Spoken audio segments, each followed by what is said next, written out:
सभी को प्रणाम। मॉर्निंग वॉक बहुत ही लाभदायक है और मोस्टली आपने देखा होगा पूरे विश्व में मॉर्निंग वॉक ही सबसे ज़्यादा किया जाता है, योग से भी पहले। एक रिसर्च में भी ये पता चला है। लेकिन क्या जो हम मॉर्निंग वॉक कर रहे हैं उससे हमें पूरा 100% बेनिफिट मिल रहा है कि नहीं मिल रहा? आज थोड़ा सा मैं इसके बारे में आपसे आपका समय लूँगा और इस वीडियो को पूरा देखिए ताकि आपको ही पता चले कि हम मॉर्निंग वॉक या रनिंग या जॉगिंग जो भी हम कर रहे हैं क्या हम सही कर रहे हैं। जो हम कर रहे हैं उससे हम पूरा बेनिफिट कैसे हमें मिल सकता है और इसमें क्या हम ऐड और लेस कर सकते हैं कि इसका बेनिफिट और बढ़ जाए। तो इसके बारे में 2 मिनट के लिए मैं आपका समय चाहता हूं, तो वीडियो पूरा देखें, समझें और अपनी मॉर्निंग वॉक, रनिंग और जॉगिंग का पूरा लाभ उठाएं। सब्सक्राइब जरूर करें ताकि ऐसे ही अच्छे वीडियोस आपको और अच्छी जानकारियों के साथ मिलता रहे।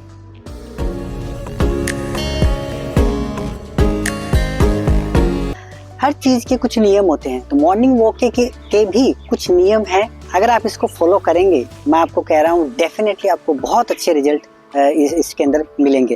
और ये जब छोटी चीज़ें आप ध्यान में रखेंगे, आप अननोइंगली अपनी वॉक के जो इफेक्ट हैं, जो बेनिफिट हैं, उसको आप बढ़ा रहे हैं। तो सबसे इम्पोर्टेंट और सबसे पहला जो रूल है मॉर्निंग वॉक का, ये कि ज़्यादातर कोशिश करें कि मॉर्निंग में ही जाएं। कई बार लोग इवनिंग में करते हैं, वो भी अच्छा है, मैं नहीं कह रहा कि वो कोई ख़राब है। अगर मॉर्निंग में करेंगे फ्रेश वातावरण रहता है, मूड थोड़ा फ्रेश रहता है, स्ट्रेस कम रहती है, तो आपको इससे बेनिफिट ज़्यादा से ज़्यादा मिलेगा। सुबह फ्रेश होने के बाद में आप फ्रेश मॉर्निंग में अपने आप को और रिफ्रेश कर सकते हैं। तो मॉर्निंग में ही जाएं ज़्यादातर। दूसरा इसका बड़ा रोल होता है, अगर आपने काफ़ी लंबे टाइम बाद मॉर्निंग वॉक स्टार्ट किया है या बिगिनर हैं मॉर्निंग वॉक के अंदर, तो वो धीरे ही स्टार्ट करें। कई बार लोगों को देखकर हम भी फास्ट भागने लगते हैं और बहुत जल्दी हाफ जाते हैं, हम ज़्यादा वॉकिंग या रनिंग कर भी नहीं पाते। तो धीरे आपका स्टेमिना बिल्डअप होगा। धीरे आप भी देखेंगे कि जो आप 1 किलोमीटर जा रहे थे अब वो 2 किलोमीटर हो गया, 3 किलोमीटर हो गया। It's completely up to your practice, completely up to the time.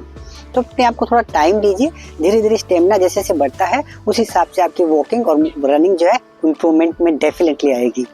तीसरा है, वॉकिंग और रनिंग के बाद या जॉगिंग के बाद में हल्की फुल्की स्ट्रेच करना ना भूले कभी भी। स्ट्रेच से क्या होगा, जैसे साइड स्ट्रेच हो गया, एक तो open up your side part of the body, जैसे ट्विस्टिंग हो गया, तो this will open up your complete back, ये आपकी बैक को पूरा खोल देगा। एंड हिप रोटेशन हो गया, hip rotation clock and anti clockwise, neck movement, arms rotation, yes. तो ये जो अभ्यास है आपके जॉइंट्स को भी हेल्थी रखेंगे, हल्की फुल्की आपकी बॉडी को स्ट्रेच भी इससे मिलेगा। तो वॉकिंग के बाद ये स्ट्रेच जो है करना ना भूलें। चौथा है, कई बार मैं देखता हूँ कि लोग जो है रनिंग कर रहे हैं, जॉगिंग कर रहे हैं, बाजारों के अंदर जॉगिंग कर रहे हैं रोड के ऊपर। अब रोड में आपको जानते हैं कि एक तो वहाँ पे बहुत ज़्यादा ट्रैफिक भी रहता है, आए दिन जो है एक्सीडेंट भी होते हैं, तो एक तो उसका भी खतरा है। दूसरा सबसे बड़ा इसका इशू है प्रदूषण, पॉल्यूशन।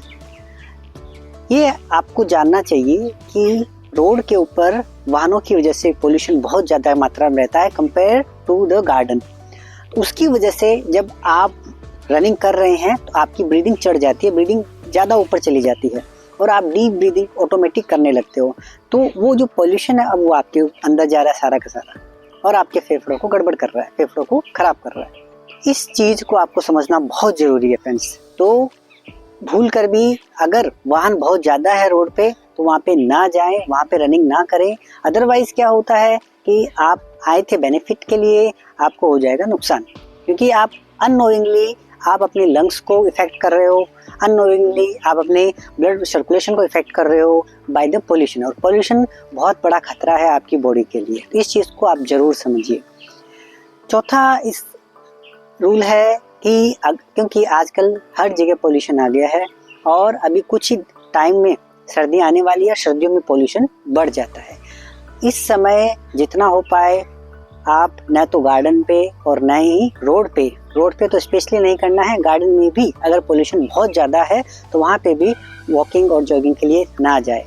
पोल्यूशन सीधा आपके अंदर जाएगा, जैसे आपकी ब्रीदिंग ऊपर जाएगी तो फिर वो आपको नुकसान ही करेगा। तो जॉगिंग और रनिंग की जो हमें फायदों के लिए हम आए थे वो हमें नुकसान करेंगे। इसलिए कुछ टाइम के लिए, जब तक पोल्यूशन कम ना हो जाए, आपको गार्डन के अंदर भी वॉकिंग नहीं करनी है। इस चीज़ का आप थोड़ा सा ध्यान रखें। After morning walks and all, उसके बाद क्या करना है? जाते ही आपको स्नान नहीं करना है, जाते ही आपको एसी में नहीं बैठना है। ये भी बहुत ज़रूरी है, क्योंकि बॉडी पूरी स्वेटिंग से रहती है और आप डायरेक्ट अगर एसी में जाएंगे तो इससे कोल्ड होने का खतरा बढ़ जाएगा। तो एसी में जाने से बचें और डायरेक्ट नहाना नहीं है, ये भी सही नहीं है।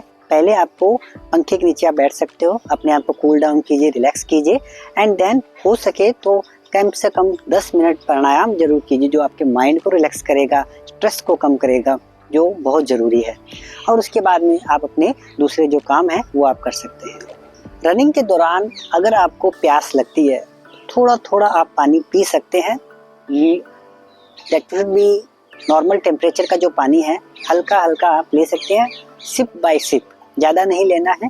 तो इससे आपकी बॉडी में हाइड्रेशन भी चलता रहेगा, पानी की मात्रा भी कम नहीं होगी। That is very good actually. तो ये आप कर सकते हैं। This is also very good and a part of our running और वॉकिंग। तो ये थे इसके कुछ छोटे छोटे रूल्स, इनको आप ज़रूर ध्यान रखें और आप देखेंगे कि आपकी वॉकिंग या जॉगिंग या रनिंग की जो बेनिफिट्स हैं, जो इसके लाभ हैं, वो बढ़ गए हैं। तो छोटी छोटी बातें बड़ी काम की होती हैं। चीज़ों का ध्यान रखिए, स्वस्थ रहिए, खुश रहिए। धन्यवाद।